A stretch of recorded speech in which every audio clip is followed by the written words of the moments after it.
mancheme manyeme ke hena no me wuji ke ba Amasaman Homowo afiyeli eshishi aho kpokpo ikengme wonu neji afini eni ye kpokpo ihomo se Dr. Nii Amasa Osieku niji enyo Amasaman manche ke enukpa efe kusu ke shwani ye shian eja aka afine ashwani ye manjano ke chonga manye na dede ome dro nete yimeji abo mliye yewo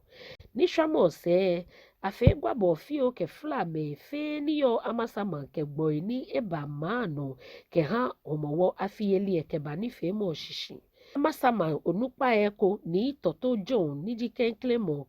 ye ewiemo mliye ba eko mefemo ke ha Amasaman mabi fe ni boni ikene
no se aigbe manche niyo Amasaman ke eshe wiemo fudra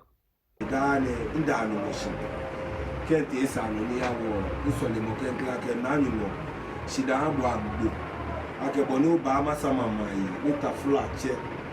boni mankoklu aplowe kumeni abi okeni bi ne wo be ku ye mane ni wo pa no gbe won ake won eku shi sole mo wo sole ake wo mane we njole ke je woni manu ni wo mani na fe e ya no nakamo wasa afie Dr. Nii Amasa Osieku niji enyo bana afi nyumai enumu yeseno gbepamo diake ameba yele